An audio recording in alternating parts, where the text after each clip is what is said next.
Hey guys, real quick before we get started, I just wanted to say it's been a while since we've done a podcast.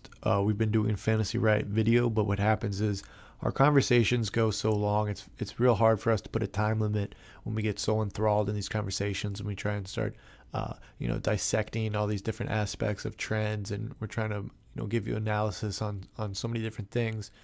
So it's hard to put a time limit on that. So what we're gonna do for these longer conversations, we're gonna make it into the podcast, and then we're gonna work on some sort of format where we can get a 5 to 10 minute video out, and it'll be visually appealing, and it'll still be short and sweet to the point. And then we'll save the longer conversations for the podcast. So with that being said, don't forget to go to blindsidefootball.com for all your fantasy football needs, your one-stop shop, and fantasyriot.com, and enjoy the show. Talk to you guys soon.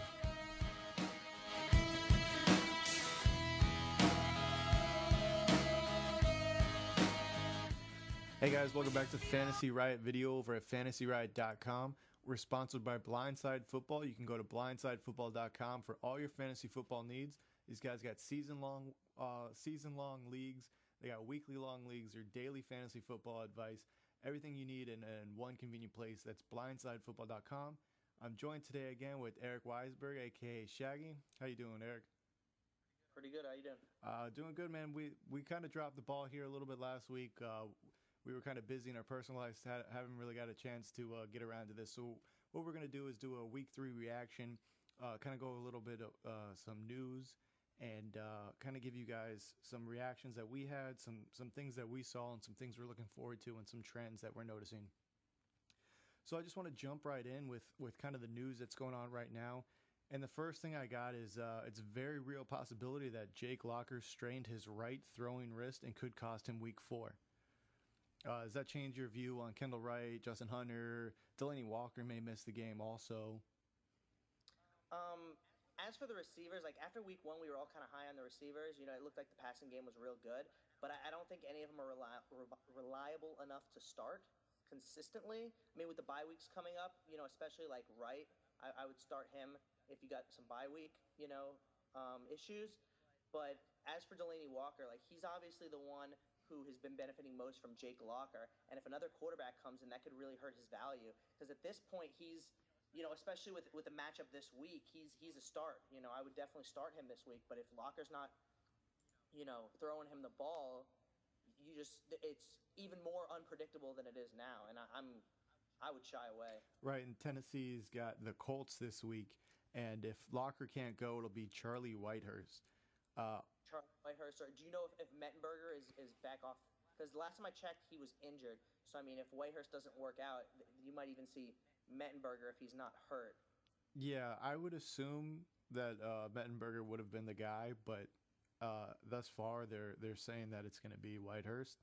Mm-hmm. But I guess that's just one of those coaching things where they're not trusting the rookie. I'm not sure his health status, to be honest. Um, yeah, Last I'm time reading. I can't say anything. I own him in a dynasty league, and he always has the little injury update next to his name. So I don't know exact. I mean, I have him. He's my like 5th string quarterback in dynasty, so I don't check him consistently. But the reason I got him is because I had no faith in Jake Locker, and I assumed that if Jake Locker got injured, that he would be the starter. But I could understand why they would go Whitehurst. And Whitehurst, I mean, if you know Charlie Whitehurst and his history, he's not exactly a reliable fantasy quarterback. I would shy away. Maybe if you're really desperate at like tight end, you can still start Walker, and I guess Wright too. Like these are serious desperation starts at this point if Locker's not playing. But I mean, personally, like we've been talking about Jeremy Curley, and I like Jeremy Curley more than I like Kendall Wright this coming week. Yeah, it says here Mettenberger is still rounding into form after a late season ACL tear at LSU, Mm-hmm. but he did lead NFL preseason in passing yards with 504 for whatever that's worth. He's somebody to definitely watch like in the future. If you're in dynasty and for some reason he's available, you might want to hold on to him because I mean this is Jake Locker's contract year too, so he's been pretty up and down. But the Colts are a pretty friendly matchup. So if you're one of those people that owns you know a few people on bye, and you really got to start one of these guys. And there's much worse options Right. out there for you. So, But I'm still avoiding the running back situation there, definitely. well, we'll get to that in a little bit here. I got some interesting snap counts on that. Also on Jeffrey, not listed on the Bears injury report for Wednesday. Terrence West is in danger of losing the starting job or the second down job. Ben Tate is expected to get the job when he regains his health. Isaiah Crowell took first team reps in practice on Wednesday, so now we're thinking it may be the Isaiah Crowell show. If Corell is not owned, you should definitely be owned, and I think Corell should be owned in every single league. I think he's surpassed Terrence West, and I think when Ben Tate comes back, he'll only be back for a short amount of time. So I think the value there is in Corell. If you could trade Terrence West, I've been trying to trade Terrence West for the past 2 weeks. I think if you could trade him, now is the time because it may be a three-headed monster once Ben Tate comes back. I personally still like West. Let me look up his stats from. Do you have his stats from last week? Because I thought he still did pretty good, personally. I mean, I know Corell is getting like the goal line touches, but I think West still had a touchdown last week. And yeah, it was 11 to 12 carries. West's yards per carry were only 3, and he had a touchdown. I mean, they're splitting it a lot, and I still really like him out of the 3 of them going forward. Crowell, it definitely showed me more than I had thought. His 5 yards per carry, I don't know if that has to do. The Baltimore run defense hasn't been very good this year, so I mean Cleveland's been getting some pretty good run defensive matchups so far. But I mean I have him and I'm sticking with him. I think Ben Tate is either going to be benched or going to be injured again. Right. I think that's But I see what you're saying. His attempts have been increasing per week for Isaiah Crowell. So I mean, they're gaining more faith in him, and he is more of a bruising power back. So you'd assume they'd want to give it to him on the goal line. Terrence West with 12 attempts, 36 yards, and 1 touchdown last week. Corell, I don't see Corell. He was 11 attempts, 55 yards, and a touchdown as well. So the average was, West had 3 and Crowell had 5 Right. yards per attempt, and I mean that's 5 is better than 3, but I'm not ready to jump off the bandwagon just yet. I really think that West is the running back of the future there. I think that they're gonna do a two-headed monster in the future going forward. So both of them are worth owning. If there's so many teams on bye week right now Right. that and if you're invested in some of these bad running games like Baltimore or Tennessee, that I think either of these guys is worth starting. Did you say Ben Tate is going to be back? Well, actually, Cleveland's on bye this Right. week. So, They're hopeful that he can come back after the bye. after the bye. Yeah, he was on a stationary bike Wednesday during practice.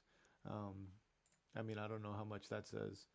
Like I said, he's Ben Tate. He's gonna be listed as questionable the week he comes back. The next week, it's just one of those things where I don't want anything to do with it. Yeah, I mean, you have a point. I guess if I have either one of these guys and I can find somebody who's desperate, I might try to unload them. Sell high. It's the kind of like the Nile Davis, Donald Brown. Like, yeah, they're gonna be good, maybe great, for a small window of time, but there's a timer on them. There's a time shelf. Like we've been saying, you're not buying them, you're leasing Right. them because you're not going to have them for very many weeks. Exactly. Like I think if you're in a dynasty format, I would they're rookies, so I would try to hold on to them. And obviously we have no faith in Ben Tate, but I mean it's hard to tell with Cleveland because like I said the run defenses they've been going against have been pretty weak lately, so it's making you don't know if these running backs are any good or they're just playing some bad defenses. Mike Wallace, Brandon Gibson, and Charles Clay did not practice Wednesday for the Dolphins. Antonio Gates is practicing full. Alan Hearns was limited on Wednesday. Let's see, Dree Archer practicing full, so they may get Dree Archer for this week. Darius Hayward-Bay did not practice, however. Vernon Davis returned to practice. Hopeful that he should play, bearing a setback. Let's see. LaShawn McCoy was absent from the injury report, even though he left briefly on Sunday. Toby Gerhart returned practice to full. Arian Foster was limited, and he is still up in the air for Sunday. Keenan Allen practiced full. Des Bryant was limited. Vincent Jackson with his wrist. Now, this was something I didn't even know about until I got in a conversation on Twitter. I was looking at Vincent Jackson as a potential buy low candidate with Mike Glennon coming back. And if you look at his splits with Glennon and without Glennon, it's pretty telling. But he has a small fracture on his wrist. He's going to be playing through it, but I think it's something to monitor as we kind of go along. But I think there is value there with Glennon at quarterback. Yeah, I've been hearing that quite a bit too. The differences in his stats with Glennon at quarterback, and I mean, where can he go from here but up at this point? Right. And I mean, they're looking real bad. I mean, if you saw that game last week, it was a joke. Like, it was a disaster, and they're going to have to start throwing it more. And I mean, I definitely think he's a buy low candidate. Him and Eddie Lacy for sure, both buy low candidates at this point. I mean, I think the Terrence West for Vincent Jackson, that's not a bad trade if you're kind of strong at running back and weak at wide receiver. Here are the in splits compared to out splits. That's games that Vincent Jackson played with Mike Glennon compared to games he played without Mike Glennon. 13 with, 5 without. 13 fantasy points per game with, 9 without. 4. Is that standard scoring or PPR? This is standard scoring. Okay. 4.85 receptions with, 4.6 without. 9 touchdowns on the season. That's 0.5 per game and 0 without. That's a huge difference. You can have 800 yards and 9 touchdowns and still be fantasy relevant compared to having 1,200 yards and 3 touchdowns, Kendall Wright last year, right? Targets 10 per game compared to 9. Yards 73 per game compared to 70. So like I said, the yards aren't that much, but it's really the touchdowns there. 0.54 per game. That's 9 on the season compared to 0 on the season. So it's just something to kind of keep an eye on if that wrist does hold up and Glennon is going to be the starter. It may be a potential buy low candidate. Joy? No, I think he's definitely a good buy low candidate. And the people that have him are going to be, look, after last week. That's the thing. Yeah. So Joique Bell was limited. There's a good chance Glennon starts this week. I don't know. McCown hurt his thumb throwing and hit his offensive lineman's helmet, I believe. Yeah. That the same thing happened to Vic, and Vic was out a couple weeks. It was a couple years back, but I don't see. Do you see McCown regaining this starting job if Glennon plays? And I'm not saying they're going to win. I'll tell you who they're playing this week. The Steelers, but. Yeah, I picked up the Steelers defense. If they don't lose by 40 points this week, does Glennon keep the job? I think if he throws, 2 touchdowns and throws no interceptions, or maybe 3 touchdowns and 1 interception, that he'll keep the job. If his touchdown to interception ratio is good, I think he keeps the job. And his completion percentage, all those stats. I think that's what they're going to look at this point, because I don't. Right. They don't have a good team. They're going to lose a lot of games, and I think that if he's at least spreading the ball around and keeping the offensive running and keeping them competitive, because 56-14, that's horrible, and it was worse than that. It was 56-0. Yeah. Those 2 touchdowns were garbage time touchdowns. So I think if Glennon can just keep the game competitive, right, that's the thing, right? Yeah. Yeah. So moving on, Brandon Marshall did not practice. Ryan Tannehill says he's the starter for Week 4, even though Joe Philbin is non-committal. What a mess. Oh my goodness, man. Delaney Walker did not practice Wednesday. EJ Manuel is listed on the injury report with an abdominal injury. Austin Safiri Jenkins returned to practice. Calvin Johnson could get a reduced practice rep this week from an ankle. Doug Martin is practicing in full.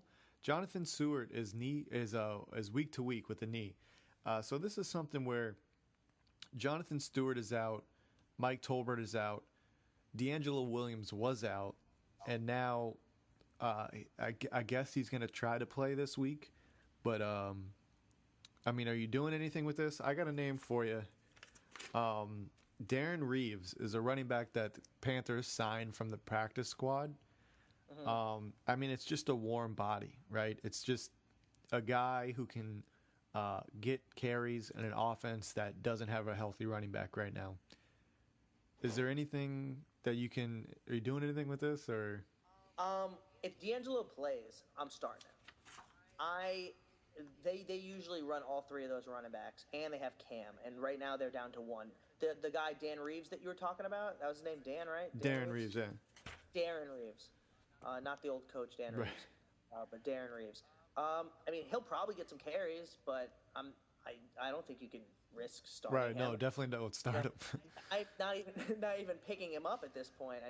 If he shows you something this game, you can pick him up, but I really like D'Angelo Williams. They were playing against Baltimore. Baltimore has been pretty bad against the run, so I like him.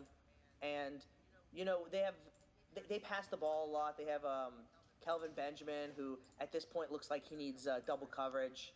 He's a real big, tall guy. Right. He's probably going to get double, safety help on each play, and then they have Olsen in the middle, probably getting two linebackers on him, or maybe a corner and a linebacker.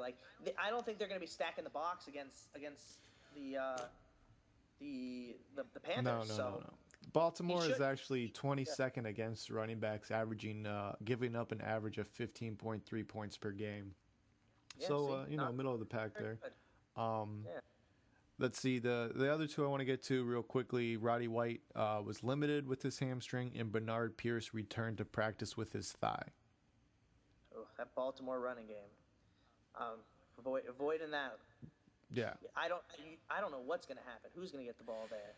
Yeah, so let's take this opportunity to kind of transition into week 3. Let's just kind of jump into that Ravens-Browns game. We already touched on Isaiah and Terrence West and Ben Tate. The only other guy I would say that I want to talk about from the Browns would be Andrew Hawkins, who's actually 6th in targets amongst wide receivers so far this year. But other than that, on the Ravens side of the ball, you're saying it's a mess there. What are we doing with this? Bernard Pierce, Justin Forsett, Lorenzo Taliaferro, who's a guy we mentioned a couple weeks back. Yeah. Justin Forsett had 38 snaps. Lorenzo Taliaferro had 31 snaps. Taliaferro out-touched Forsett 18-15. What are we doing going forward? I'm avoiding the whole situation. Absolutely. Going forward until I have. I have some running back buys this week, and my only other option is Bernard Pierce, but I can't trust that, so I went ahead and I acquired Darren Sproles just as a filler. I think Darren Sproles is a more consistent option than Bernard Pierce. You don't know what's going to happen. He's had some injury issues, and they're really not using Forsett that much. Taliaferro looks good, but he's still a rookie, and they got the two other running backs. He's just unpredictable at this point. If you give him another week or two and he's still getting the majority of the carries, I think he is the running back of the future there. Mm-hmm. They drafted him for a reason. He played well. So you can't. When he shows you what he showed you in that game, how can you deny those results? He's gonna keep getting carries. If he keeps performing like that, he's gonna steal the job. So if he's available, he was probably snatched up this week in the waivers. But he's the guy that you want to try to hold on to, especially if you're in Dynasty and he hasn't been already picked up in Dynasty. But the other two, I'm not starting. No way. I mentioned Andrew Hawkins was 6th amongst wide receiver in targets. Steve Smith over on the Baltimore side of the ball is 7th among wide receivers targets. Really nothing else from these two teams. Dennis Pitta, of course, out for the year. How do you feel about Daniels with Gary Kubiak? Initially, I think that's the easy conclusion to come to. It's kind of the easy correlation you can make, but Kubiak said they're going to run tight end committee. They picked up a tight end. I don't even know who it was. The name escapes me. I didn't know who it was when I saw it. We saw they kind of went committee when Pitta was healthy. Pitta had the big week 1. Owen Daniels had the big week 2. Flacco likes to throw to the tight end. He does like to throw to the tight end. I don't know until I see it. I want to see it first. If you're a Pitta owner, are you immediately running to Owen Daniels, or are you going to try to pick up somebody like Niles Paul or Travis Kelce or even a Jeff Cumberland maybe? Are you that desperate? If the league, let's see how can I phrase this. If the league is shallow enough where those options are on the waiver wire, Niles Paul or Donnell or Travis Kelce, if those guys are available. You like them better than Owen Daniels? Well, I think at that point, I may just stream quarterback or stream tight end or kind of, look at who's got the best matchups coming up. And if it happens to be Owen Daniels, grab Owen Daniels, but have the mindset of you're renting him, like the running backs, you're leasing him, Don't expect him to be consistent and kind of have a backup plan in place. See, I agree with the backup plan, but I own Dennis Pitta, and I picked up Owen Daniels, and I think that he's going to pick up right. I think instead of having 2 tight ends competing for targets, you only have 1 now. I'm on the other side, and I still need to see it, but I'm going to put I'm starting him this week, and I have faith that he's going to perform, more like his days back in Houston. Right. I mean, that's what we hope for with Garrett Kubiak, but.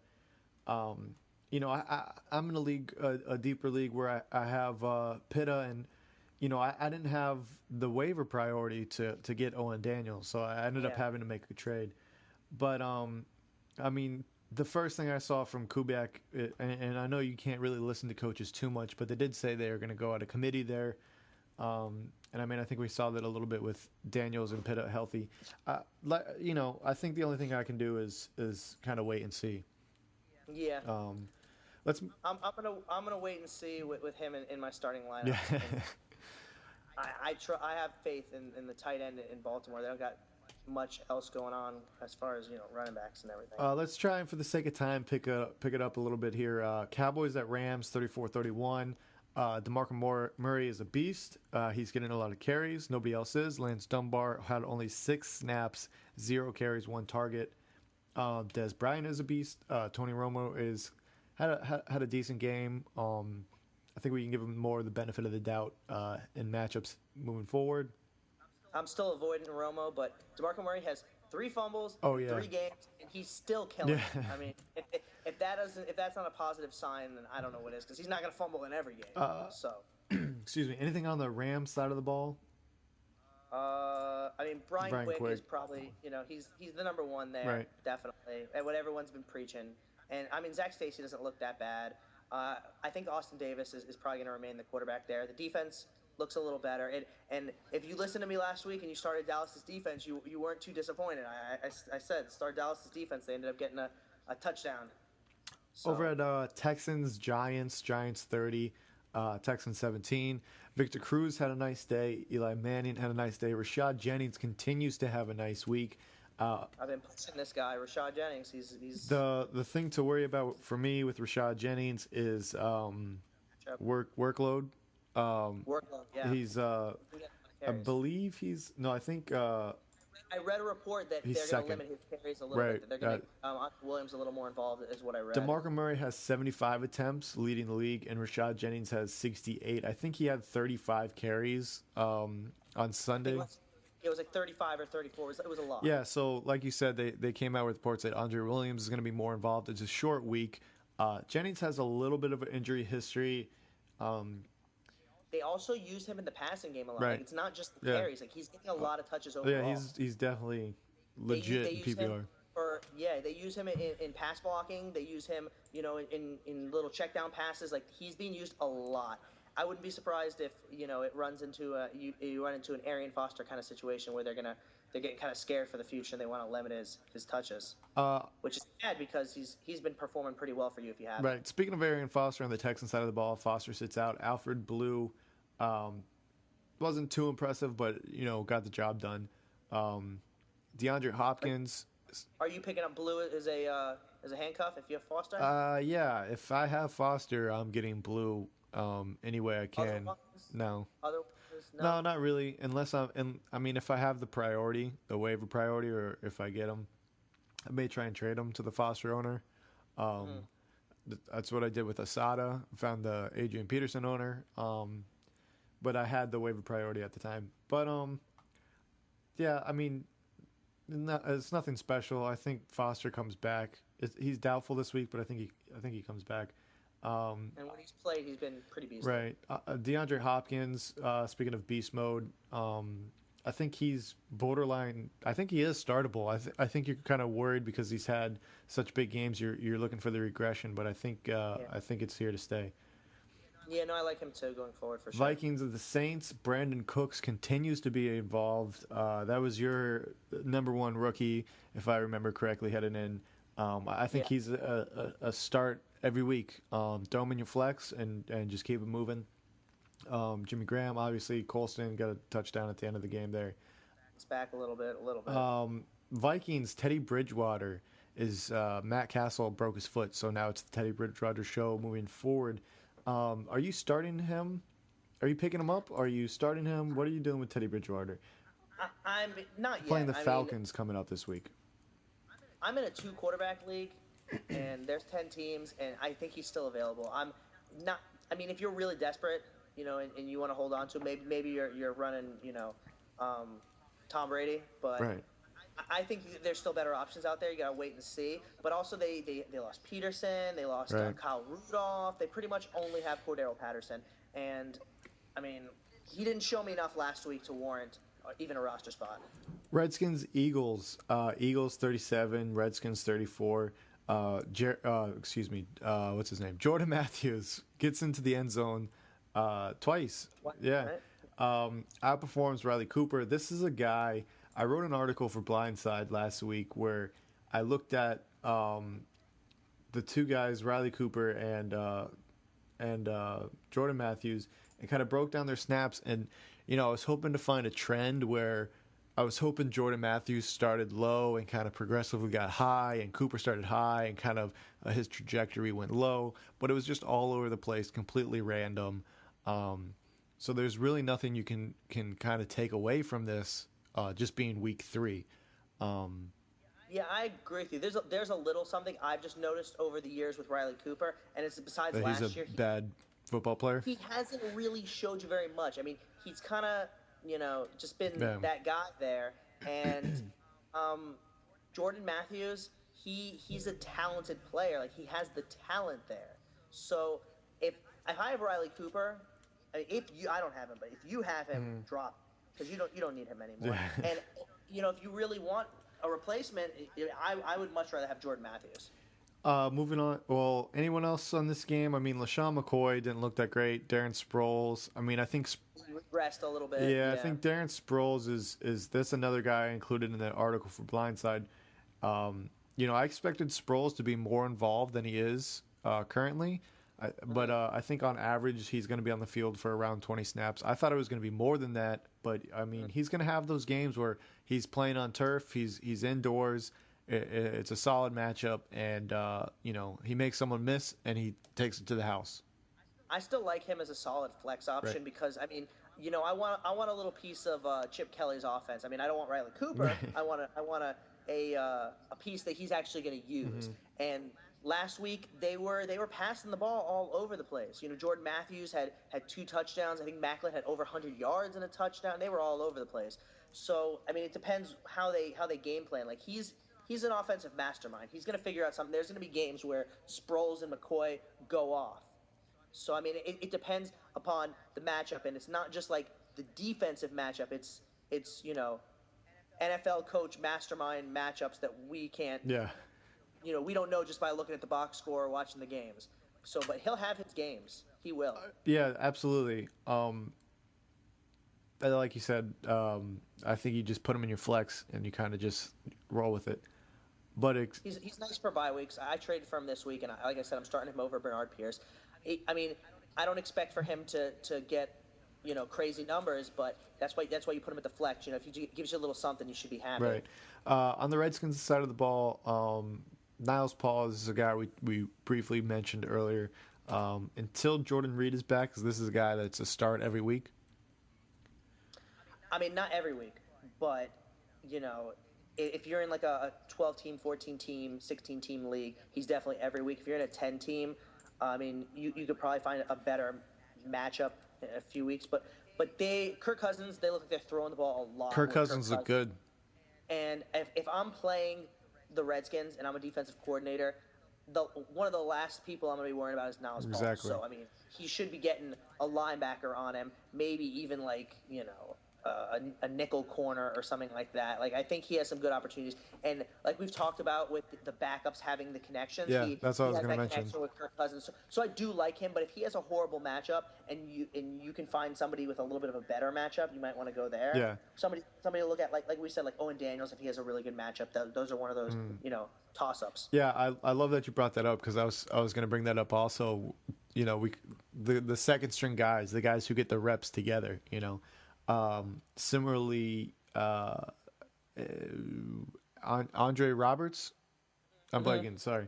Yeah, Andre Roberts, the guy from Arizona last year that they signed over. This is a guy that when they signed, he was excited. They were excited, and then they brought Deshaun Jackson in.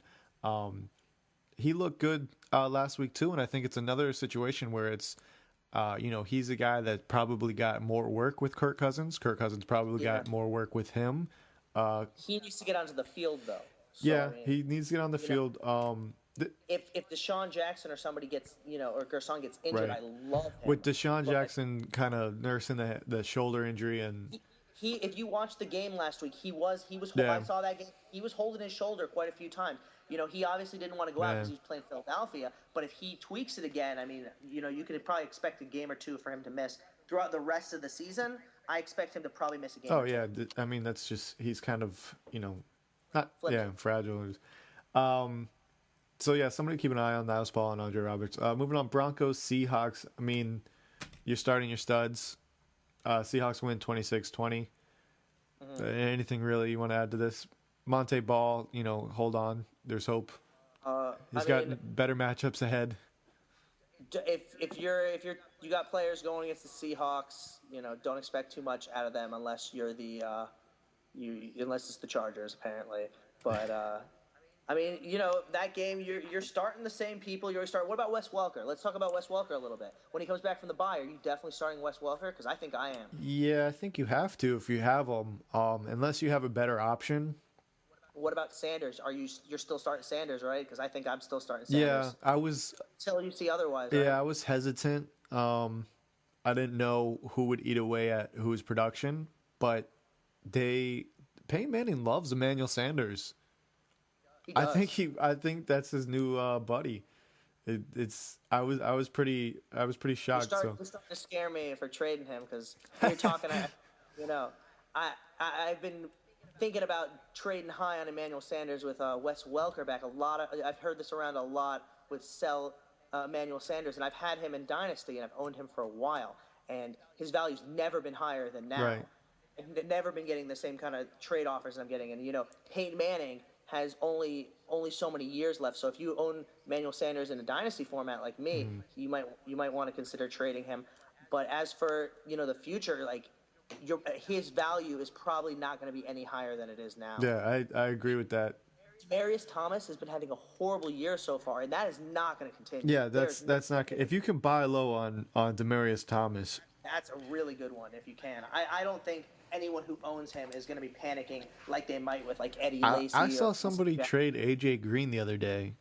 AJ Green, really? I don't know if it was the guy is 0-3 or 1-2, but do you know who he traded him for? Do you it was crazy to me.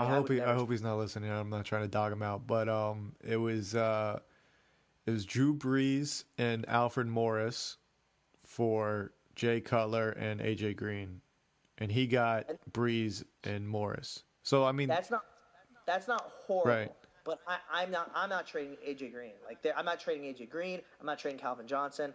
I told you, like I've given some offers for Antonio Brown, and these guys are just studs. Let me kind of take this time because we're talking about Demaryius Thomas. I wrote down the leading end zone targets so far this year.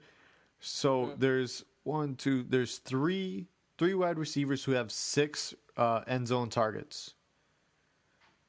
Yeah, there's 3 wide receivers who have 6 end zone targets. You want to take a crack at it? Calvin Benjamin. Nope. No. Okay. Let's say Mike Wallace. Nope. Okay. I guess. AJ Green. Nope. Give me one more. Demaryius. Okay. Let me think about this one for a second. Let me see if I can give you a good one. Des Bryant. Nope. All right. So the guys. These are rough. Yeah, these are hard, right? The guys with 6 end zone targets: Steve Smith, Calvin Johnson, and Brandon Marshall. I was gonna say Brandon Marshall and Calvin Johnson, but I felt like they're so obvious. Jordy Nelson, the only one with 5, and then a couple guys you mentioned with 4: Jeremy Maclin, Mike Wallace, Martellus Bennett, Demaryius Thomas, Randall Cobb, Calvin Benjamin, John Brown, and Julio Jones. I'm surprised. I thought Benjamin was definitely. Yeah, I thought when I was writing it down, I was like, Benjamin's only got 4? Yeah, I don't know. Maybe some of them have been, they don't count the ones where there's a penalty. Yeah, exactly. So I've seen him thrown to quite a few times. Steelers, Panthers. Steelers 37, Panthers 19. The only thing I'm really taking away from this game, I mean, it's the same thing with the Steelers. Marcus Wheaton, Le'Veon Bell, obviously. LeGarrette. We were talking about Le'Veon Bell during that game. Oh, I man. got him at 40 in my league, and he is looking like he might end the season as the number one. I think he may. He looks good. It's he did amazing against that Carolina. I mean, I guess Blount did pretty good against Carolina also, but they're supposed to have a pretty strong defense, and they were both they were tearing it up. Yeah. Antonio Brown continues to be a monster. LeGarrette Blount. I sold high on LeGarrette Blount. I don't know if you should, but I did. I think if you can sell high, the way we're talking up Le'Veon Bell, I think it's going to continue. I mean, and if you can sell him, Blount looked good, but it was all garbage time. Exactly. It was all garbage. Yeah. And it's 2 really, really long runs. Oh man, but they were good long runs. I've said before, I don't like how they diminish these long plays, and they say, "Oh, everything came on this one long play," because that's kind of what you want in fantasy. You want a really long, nice play, and they should be. We should praise that more than diminish the value of it. But still, these were garbage time plays. Right. Yeah. Still looked good. Like you said, they were garbage time plays. I think. There's no split. We were worried about a split coming into the season. There's no split. Le'Veon Bell is the dude. He's averaging, what is he? He's averaging something crazy. I think 5 yards a carry, something nuts. There's no split with a guy that's averaging that many yards a carry. I don't see the average. I can't do fast math on the fly, but it's 53 attempts for 315 yards. Here, I'll do the math on that. Read it back. 53 attempts. And 315 yards. 315 yards, 53 attempts. Yep. 5.9 yards. There you go. Almost 6 yards. 5.94 yards per carry. Almost 6 yards. Per carry. That's crazy. Strangely enough, only 1 touchdown, and part of the reason that I thought Le'Veon Bell was a bust coming into the season was because of his touchdowns were so high. Well, last year his yards per carry were not anywhere near that. He did something in this offseason, but he's 20 pounds lighter. He looks faster. He has patience. He was the number one running back drafted last year, wasn't he? From Pittsburgh, I think he was. I don't even remember. Or no, maybe it was Gio. I think it was Gio, and he was number 2. Yeah, it may have been Gio. But he was up there. He was a second-round draft pick, and I can see why they he looks like a. He looks good. But like I said, only 1 touchdown. That'll he's change. He's still 8th amongst running backs. Blount got all those garbage time carries. I think he ended with 140 something yards, and he could have got over 150. I know my league gives. He was so close to the touchdown. I needed 1 more score for the Panthers to get negative points. what do you think about Kelvin Benjamin? Like, I really, really like him, and I've been hearing people saying that he is a wide receiver one. Wide Um, receiver, I'm not quite there yet, but I think he's a must start every I week. I think he's a must start. He's He's gonna get you those not touchdowns. quarterback dependent. We've seen that.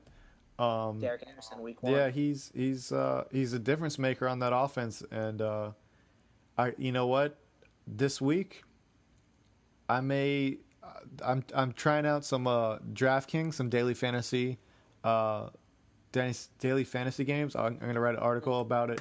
It's the first time I'm trying it out, so I'm going to write an article about getting acclimated to it and what to expect. Yeah. But now I'm going to make a little note. I may play Kelvin Benjamin and Steve Smith since the Panthers are going to be playing Baltimore. They may just be going at it there.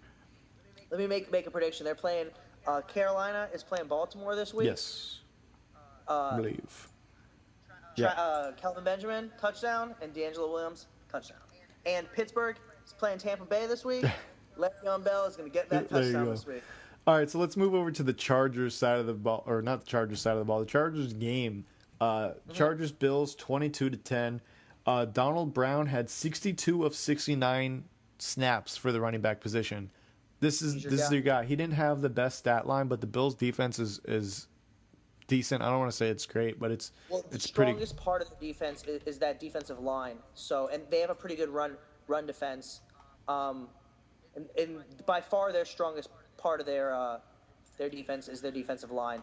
So, I mean, I can understand that, but Woodhead out, Yeah. Matthews out. He's the guy. You've talked in previous conversations that we've had about how much money they paid him, and I had stated how I thought that was a waste of money, and I guess not looking so bad right now. I own him in a lot of leagues, and I'm starting him. They're playing Jacksonville this week. He is a must start. What about a guy that I picked up that I think is worth at least noting, at least keeping an eye on?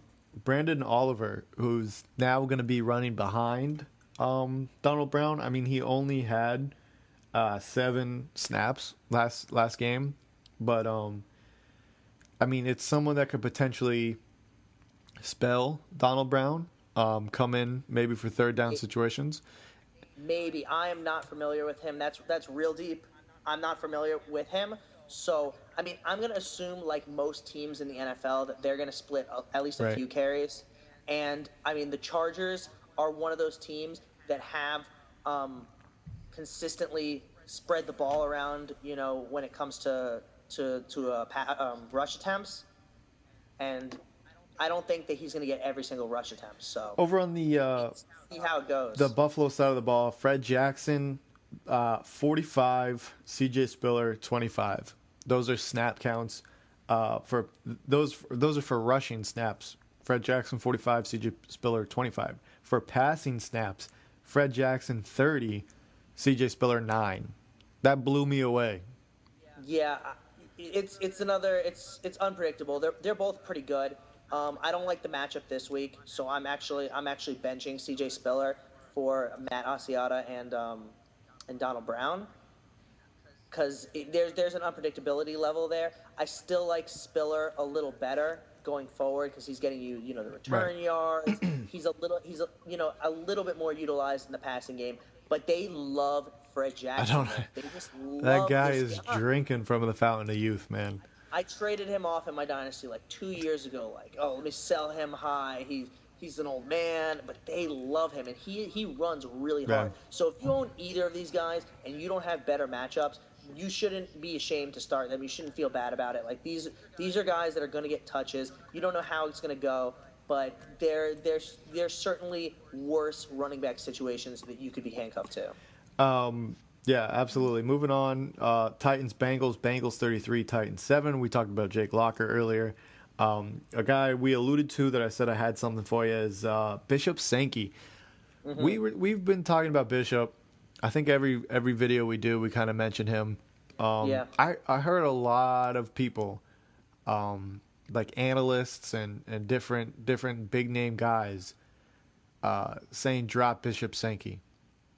And I didn't understand why, right? So I dropped him. I needed the roster spot. Well, that's something else if you need the roster spot. But when you just write him off like, and you make fun of people for drafting him in like a high draft spot, like I don't know, it's kind of just like, okay, man, like.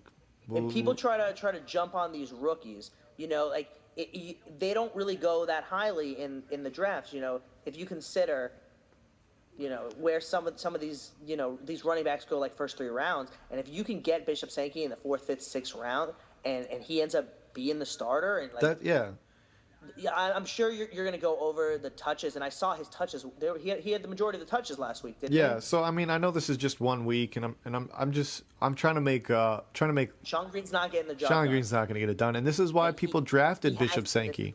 He hasn't in his career. I think he had when he played for the Jets, he had like a postseason that he was good, but it was just a postseason, and since then, I mean, they drafted him for a reason. So we Bishop say it over and over again with these rookies. They drafted this guy for Bishop Sankey had 29 snaps, Dexter McCluster 20, Sean Green 14, and Leon Washington 8.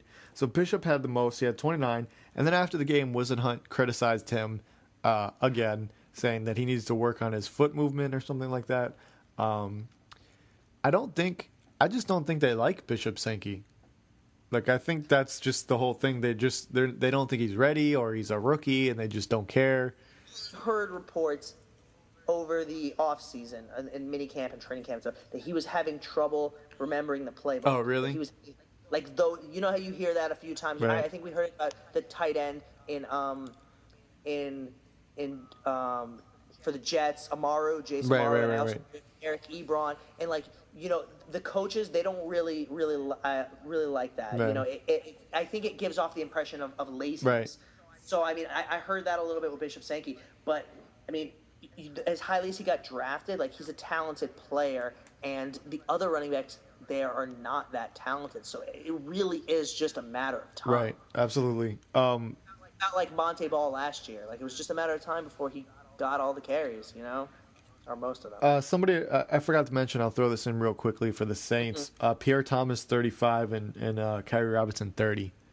Timeshare. Yeah. Full on. Over on the Bengals side of the ball, again, the timeshare was kind of overblown there. Jeremy Hill, 15 snaps, and Giovanni Bernard, 40. It's kind of like the Darren Sproles, LaShawn McCoy situation where that team has a good offense. They sprint the ball, but Bernard is just like McCoy. Bernard is the man, and we've been talking about Bernard that he is looking like he's in that running. Him, Murray, and Le'Veon Bell, we've been talking about. They look like they're in competition for #1 fantasy player this year. Absolutely, especially in PPR, right? Yeah. So Packers, Lions 19, Packers 7. Packers side of the ball, coaches came out and said Eddie Lacy needs to play better. Fantasy owners came out and said Eddie Lacy needs to play better. The stats, though... Eddie Lacy probably came out and said Eddie Lacy. The stats, though, are kind of confusing to me because he had 10 of the 21 total carries. He was on... What was going on with that game last week? I don't know. That was weird, right? This should have been like the highest scoring game of the week. Let me look at how many pass attempts. Aaron Rodgers had 27 attempts. I think they just kept getting 3 and outs. Like I was watching that game. I didn't see it too much. I was watching a lot of games, and I wasn't following that one.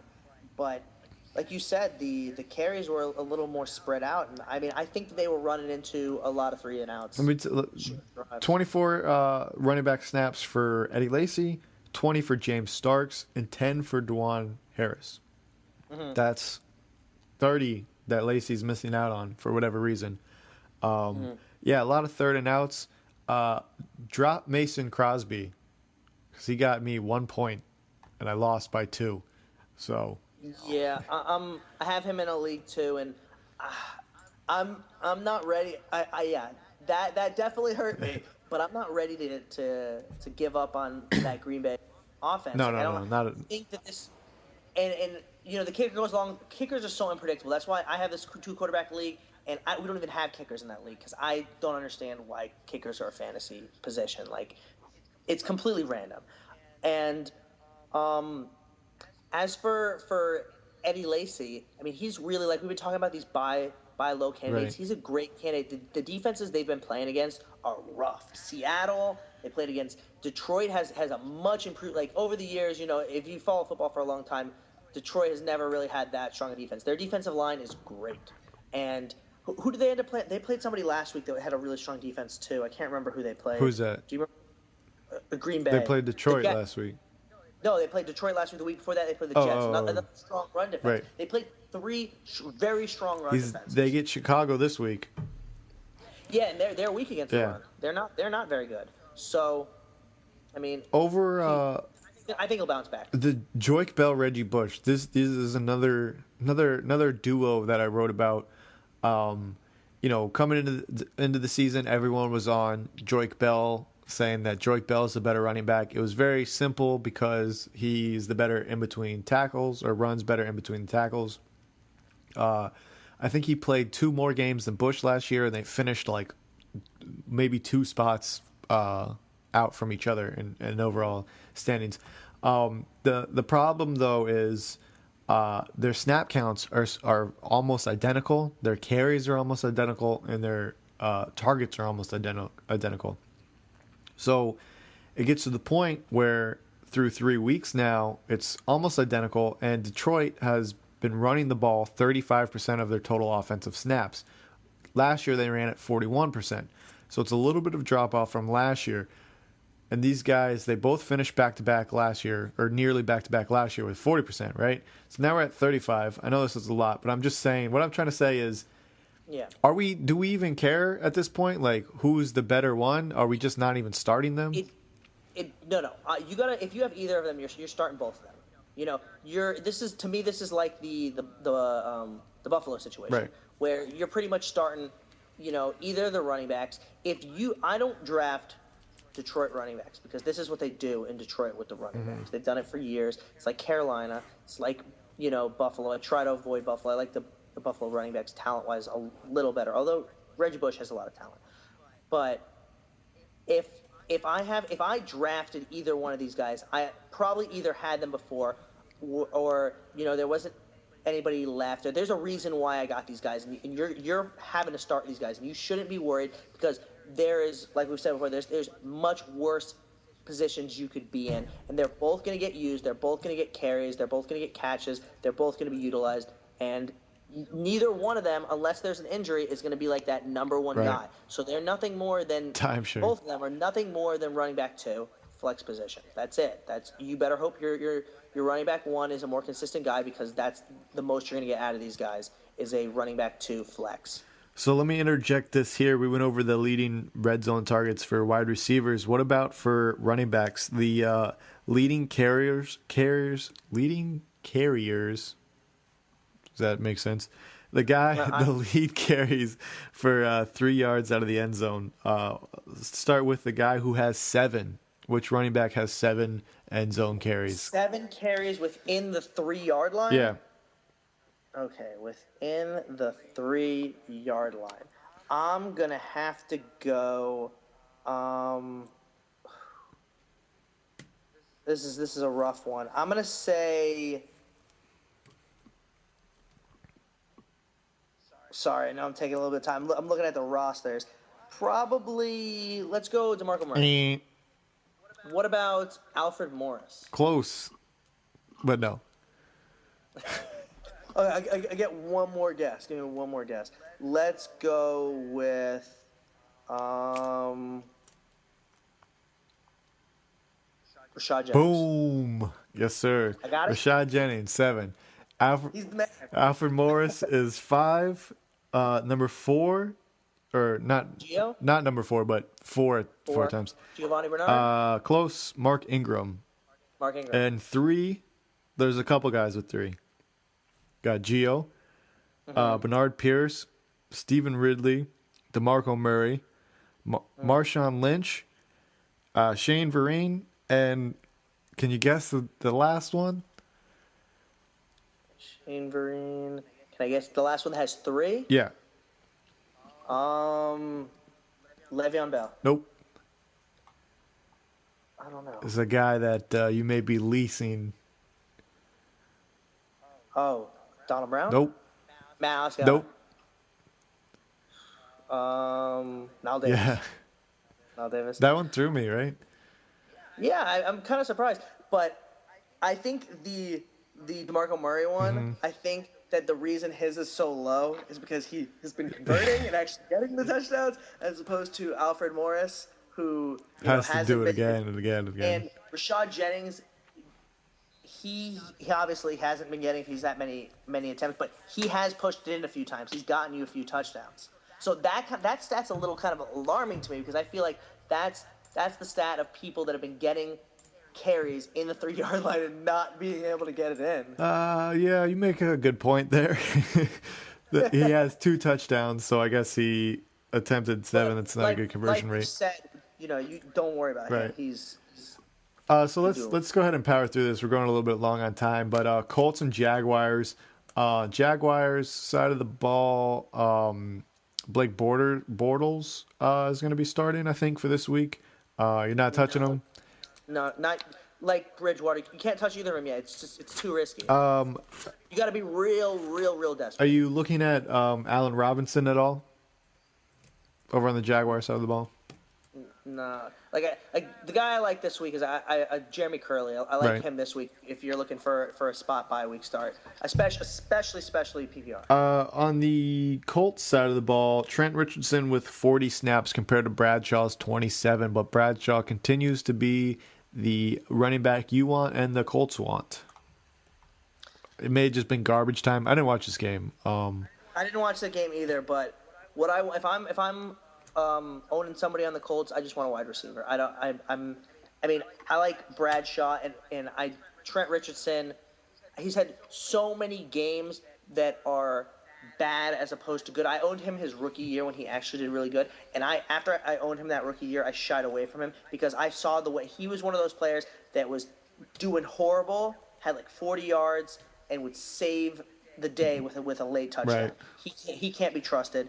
Ahmad Bradshaw is much more trustworthy. I mean, he got less touches and got you more points. So, I mean, if that's not trustworthy, then I don't know what is.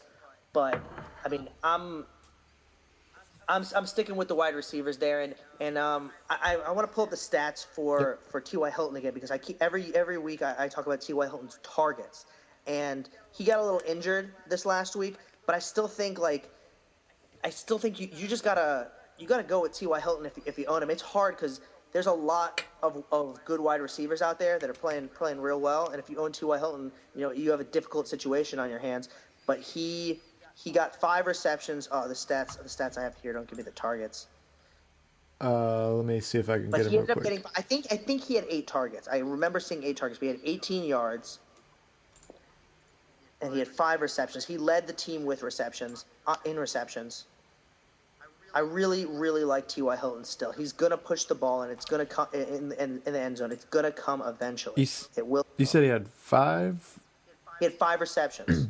Oh, this is but on the I think year. he had more targets. The 2 weeks before, he had double-digit targets.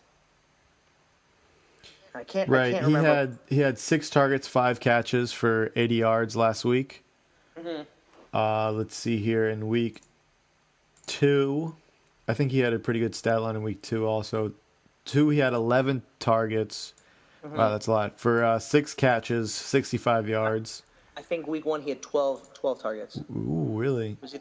It was 12 or 10. I remember stating that he had double-digit targets because we were talking about how he'd only had I think he'd only had 2 catches, but he had a bunch of targets. Because the point I'm trying to make is that Andrew Luck is throwing the ball a lot. Yes. And he is throwing it to T.Y. Hilton a lot. And they are He did have 11 targets week 1. Wow. 5 catches. That's what I'm trying to say. So he has 28 targets throughout the year so far. That's got to be up there towards the top of the list. And, I mean, at this point, he is a must-start at wide receiver 3. He's not much more than that just because he hasn't exactly produced, but the opportunities are there. He is number 12 amongst wide receiver targets at 28. Fast math there. Thank you. Or for you, I mean. 16 receptions. 12's not bad. I mean, that's number. If you think about that in a 12-team league, that is your one of the team's number 1 wide receivers in targets wise. Think about it that way. Let me see here. I need to get the calculator. The thing with T.Y. Hilton is last year Reggie Wayne went down. One of the tight ends went down. It was Dwayne Dwayne Allen. Allen went down. Hakeem Nicks was not there. T.Y. Hilton was the guy, right? He was the one getting all the targets. And he was good. He wasn't great. Some weeks he was great. But sometimes he was a little inconsistent. I guess that's not that bad. I'm looking at his catch percentage, 57%.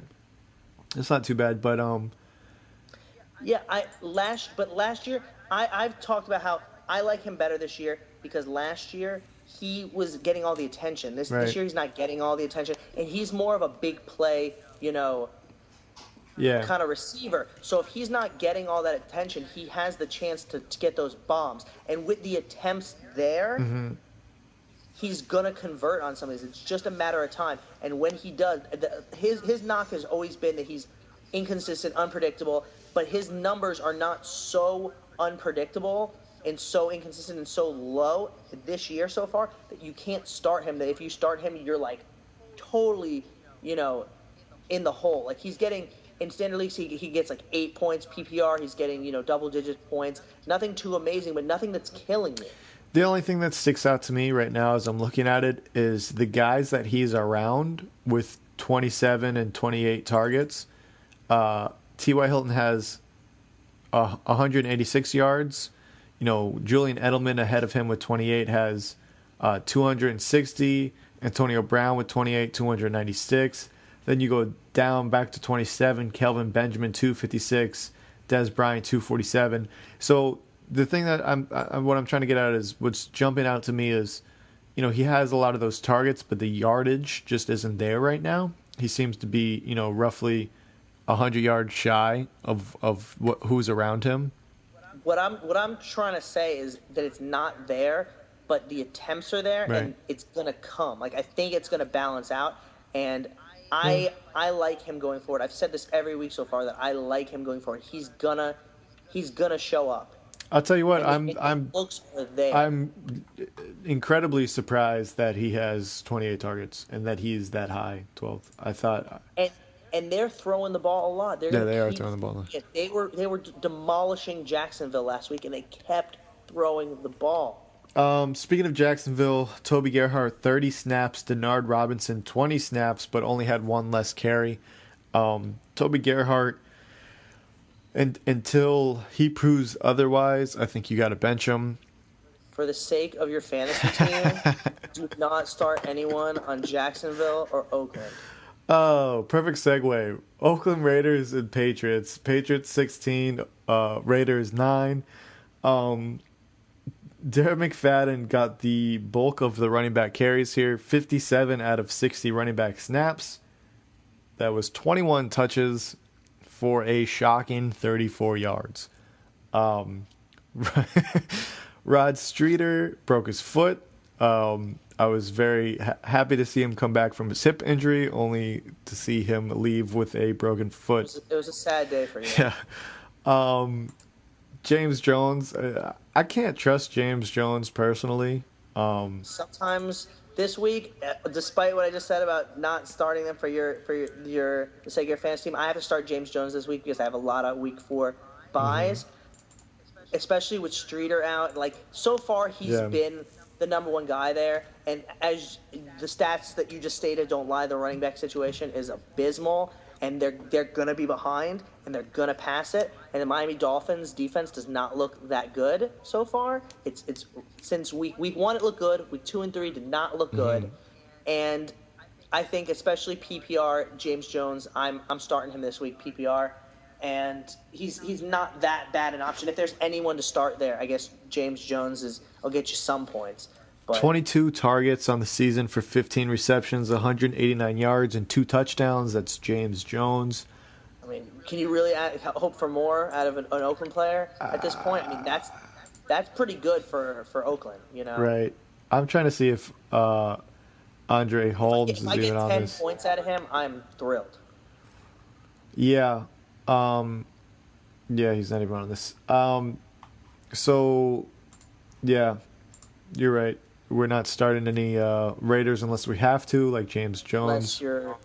you're desperate like me and having like 4 people on bye. Patriots side of the ball, Stephen Ridley outsnapped Shane Vereen, 43-29. You know what? Like you had mentioned earlier, we were talking, and you were saying you didn't really want anything to do with either of these guys. Try to avoid them if you can. Try and sell them if you can. For some reason, I feel like Shane Vereen is going to have a big game this week. They're playing Kansas City. The Patriots, they couldn't even get their passing attack going against Oakland. I don't know. I don't think that Tom Brady will necessarily have a good game, but I think Shane Vereen, he may have to rely on Shane Vereen for this game. The experts that I was watching some of the experts and what they had to say, and they were really high on Stephen Ridley this week. I agree with you. I like Shane Vereen a lot better, especially PPR. But I just think that he's the more talented player. Mm-hmm. And Stephen Ridley, like he hasn't had it this year, but he's one fumble away from going back to the bench. One fumble away from going back. Sorry, I think I froze out there for a second. Like I said, he's one fumble away from going back to the bench. Remember last year, he started off the number one. He had some fumbles and lost that job. Belichick does not play around. If he had DeMarco Murray right now with those 3 fumbles, he'd be benching DeMarco Murray. What about Tom Brady though? Are you giving up on Tom Brady? Are you putting him in the same boat as Tony Romo? Giving up on Tom Brady. Giving up on him? Definitely. I gave up on him last week, and this next week only reiterated they're running it a lot. They're relying on the defense. He's passing it a little bit, but they're not getting the touchdowns there, and he can't be trusted. He's not an elite fantasy quarterback. He's definitely a reliable NFL quarterback, and I would much rather have him than Ryan Tannehill at this point, being a Dolphins fan. But from a fantasy perspective, I would rather start Ryan Tannehill than Tom Brady, personally, which is It's huge. Sacrilege. My Dallas, start Dallas's defense last week, but I like Ryan Tannehill this week against Oakland in London. Yeah. If he starts. Yeah, that's the thing I was gonna say. There's just so much drama. He's gonna start. As Miami Dolphin fans, we are utterly speechless, and I was joking with you last week that being a Miami Dolphins fan is rough, but it could be worse. We could have been a Tampa Bay Buccaneers fan, getting 56 points scored on us. But after this last week, it's like, I feel like Tampa Bay, Oakland, Jacksonville, Miami, like we're at the bottom of the bottom right now. It's hard. Let's get to the 49ers Cardinals. Cardinals on bye this week. They beat San Francisco 23-14. Cardinals on bye. Carson Palmer hopefully will be back after the bye. It seems to be just a pinched nerve in his throwing arm. Colin Kaepernick, they said that they were going to try to get back to running the ball more, so I think that's good news for Frank Gore owners. You're starting these guys, if you own them, you have to start these if you own the Cardinals guys, Floyd, Fitz, Ellington, if you got a flyer on John Brown, you may not start John Brown, but if you're starting the Cardinals guys, you might. With some more bye weeks coming up, you might end up starting John Brown. He's not bad, and Fitzgerald is I own him in 2 leagues, and I'm lucky enough where I have enough wide receiver depth that I don't have to start him. Right. Obviously not this week, but in the future, I'm not going to have to really start them unless he picks it back up. But yeah, I'm starting to get a little worried about Larry Fitzgerald. It's not necessarily his stat line, but it's just the fact that he's not even getting the looks. Like for I think 2 of these 3 games, he didn't get a look until a target until the 3rd or 4th quarter. That's what's bothering me is that it doesn't look like they're like double covering him that much. Like, I just don't think he's getting open. Yeah, Floyd has 22 targets. Well, Floyd has 22 targets. Fitzgerald has 21. I think a lot of those targets came in that second game, though. I'd have to do a breakdown of game by game. Let me see if I can look that up really quick. Floyd has 11 catches and Fitz has 10. 252 yards, no touchdowns, to 107 yards and no touchdowns. So that's what's getting Floyd right there. He's no longer the big play guy. John Yeah. John Brown was the guy that you and I had talked about on a previous podcast or video cast before. Again, I will say that the article I read on RotoViz coming into the season highlighted John Brown and Bruce Arians' effectiveness when he used T.Y. Hilton and Mike Wallace. So is John Brown, if he's available, I would pick him up. I'm not saying he's going to give you 2 touchdowns every week, but I think that he's someone that, can give you 800 yards and 5 or 6 touchdowns on the season. Flex worthy. Yeah, it's definitely somebody. He's in that. I'm grouping him into that category with like Jeremy Curley and Jordan Matthews, Right. James Jones, and I'm also looking at Devontae Adams. They're all in this kind of bye week, fill-in spot start kind of category guys that I like that can definitely fill in and has a potential to give you some stuff. Chiefs, Dolphins. Chiefs 34, Dolphins 15. What to say here?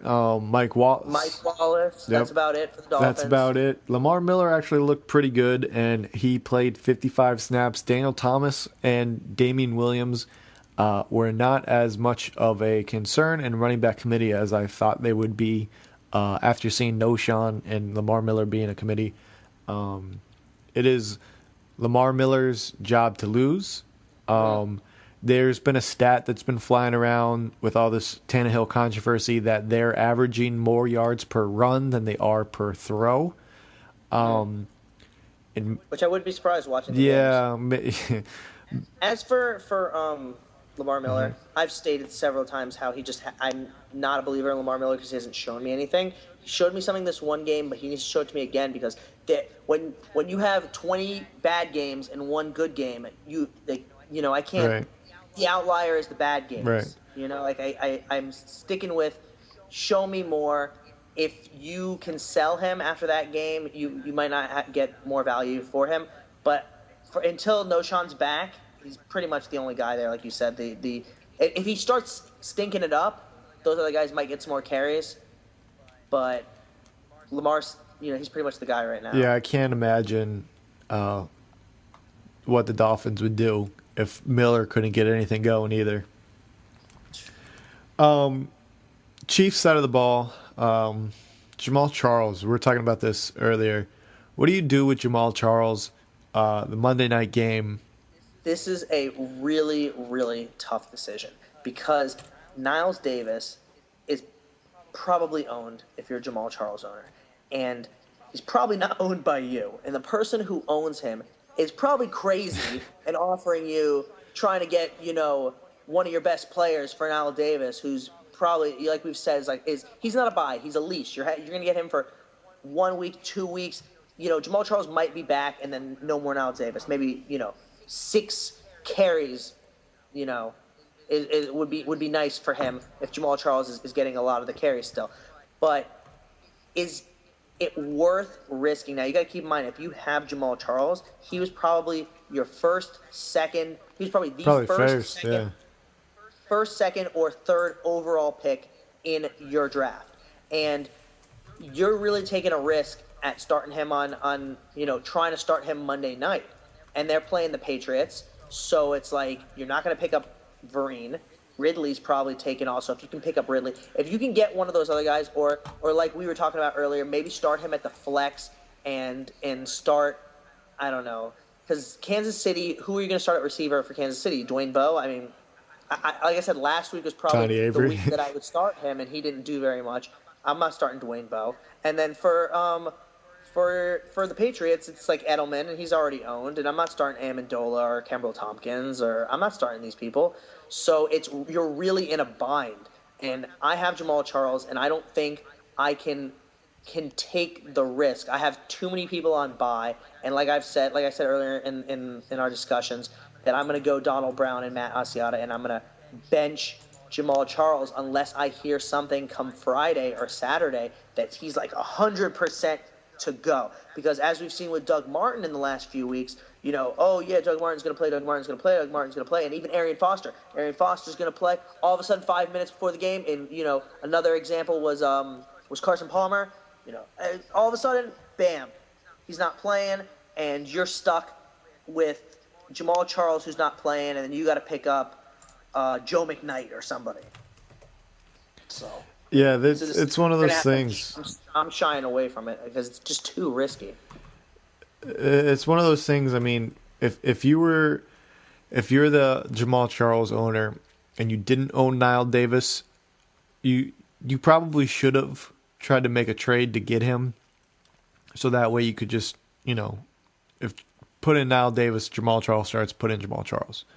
The offers I was getting that's the problem. Were outrageous. Somebody offered me Percy Harvin for Niall Davis, and I was like, this guy is out of his mind. And another one, I have Cam Newton as my backup, and I was not going to trade Cam Newton for Niall Davis. I just think I could get better value from him, and I'd rather just hold on to him for the 1 week and have one of the top quarterbacks on my bye week than trade him away for somebody who I'm going to have for 1 or 2 weeks. It's the people that own Niall Davis right now. If you can get him for a reasonable price, take it, but you're really leasing him for a week or two. I think I froze out again. I'm at like 5%. Okay, well, let's quickly hurry up. Bears and Jets. Jets, Jeremy Curley, guy you've been talking about, definitely think that even if Decker comes back at full health. Curley's his man. Exactly. He was last year. He's Geno's man. And Geno, I can't put much faith in Geno, but like we've said before with PPR, like if you're in a PPR league, he's going to get a lot of catches, I think. On the Bears side of the ball, Alshon Jeffrey held to, did he get 1 catch or 0 catches? I don't even remember. No, that was Marshall. Marshall had the bad game. Yeah, Marshall, sorry. Alshon Jeffrey. Alshon had a huge game. Yeah, Alshon Jeffrey, but I think that was because Marshall was a little hurt. Yeah. And also, I think he was getting double covered. And also the Jets corners, the Jets secondary is horrible. Yeah. Like, their best corner, Milner, who is the best corner in the league according to him, but according to the stats is towards the bottom, is not even playing. So they're with all these backups, and also the Bears secondary is beat up too. There was just a lot of bad secondary play in that game, and I think if you have Marshall and he plays, you got to start Marshall. Alshon Jeffrey after last week, you got to start him. But I still am in the boat where I think Martellus Bennett is the number 2 guy there for Cutler, and I'm still a little down on Alshon Jeffrey until I see this more consistently. Like, I can't count those games last year where he played McCown because Cutler Cutler does what Cutler wants. Yeah. He beats up his linemen. He throws all over the place. Like, Cutler is unpredictable, and he's going to do what he wants to do, and he's going to throw it where he wants to throw it. And he wants to throw it to Brandon Marshall and Martellus Bennett. Matt Forte, not panicking. Couple bad matchups in a row. It's like Eddie Lacy. Exactly. You can't panic yet. Another week or two of this, and you can hit the panic button. But these are guys that you drafted, first round. These are first rounders, and you got to have a little more faith. So that's gonna wrap it up. We're gonna have to save the Week 4 previews for another cast.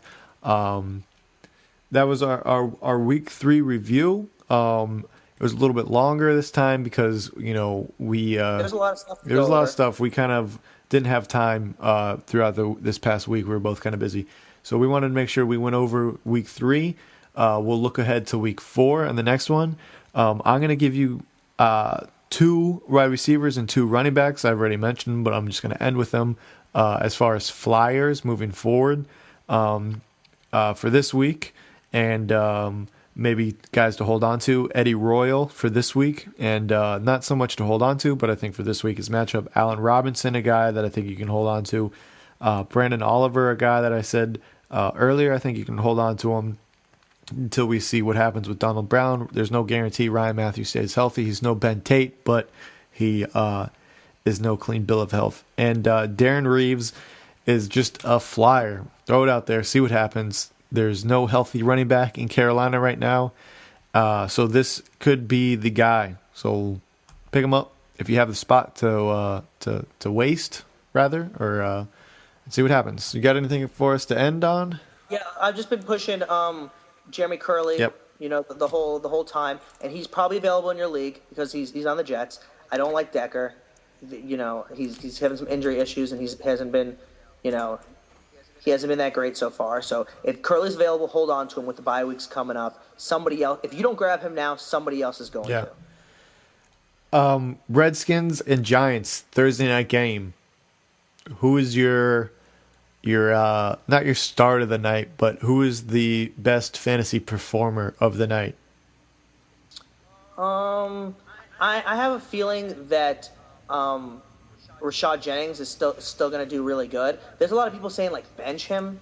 I don't think you can bench him. No, I don't think you I can bench him. really like him. I like all the big names in that game. I even like Ruben Randall. I like Victor Cruz. Like these guys, I think all these guys are going to give you solid games. And I think it's the stat that we've been with the Thursday night games about the running backs. Man. So Alfred Morris, I think he's going to get you 100 yards and a touchdown this week. And I think Rashad Jennings will have another big game. But also a good, if you're really, really desperate, like really, really desperate, I think that you're going to get a little bit out of Andre Williams this week. Yeah, Andre Williams and Andre Roberts. I think if you're desperate on running back and wide receiver, I think you may get a little bit of a stat line. Both 1 and 2, Giants and Redskins, and it's a divisional game. I think you're all the big names. I think you should start all of them at this point. Like if you have Deshaun Jackson, start him. Pierre Garçon, start him. I'm starting Alice Paul. Rashad Jennings, start him. Victor Cruz, start him. My brother's starting Alan Hearns over Victor Cruz. I'm trying so hard to convince him to start Victor Cruz. He loves Alan Hearns for some reason. I don't know why. I like Victor Cruz this week, and I like Ruben Randall also. Obviously Ruben Randall. Eli Manning likes throwing him the ball. I mean, they're not completing it a lot, but I'm seeing some of these games, and he's trying to get the ball to Ruben Randall. Yeah. So, all the Larry Donnell, I like all these guys. There's a lot of bye weeks, and these are not, these are pretty favorable matchups. Yeah, it should be a lot better game than last Thursday. Redskins gave up a lot of points last week. Who's that, the Redskins? Yeah, the Redskins gave up a lot of points last week. I mean, I know that division, every defense in that division. I really like Eli Manning this week. Yeah, I do. That's a good call. Eli Manning. I forgot to mention that. I'm starting Eli Manning this week. If you have, Peyton Manning, who's on bye, and Kirk Cousins is probably gone. You want to look into Eli Manning. He's a good start. I also like Ryan Tannehill. I don't love Ryan Tannehill, but he's playing Oakland, right. So if there's ever a week to start him. Yeah. But that's all I got for you. All right, sounds good. Don't forget to go to blindsidefootball.com. I am going to try out the daily fantasy football DraftKings, and I'm probably going to write about it. And I'm probably going to lose some money. Hopefully, I'll win some money, and hopefully, I'll try and figure out a lineup that works and kind of a formula that will kind of work in weeks to come. So look for that. Look for Shaggy and I to preview the games in Week 4. And don't forget to go. We'll have some more good stuff for you. We'll have some more good stuff going forward. Absolutely. All right, guys.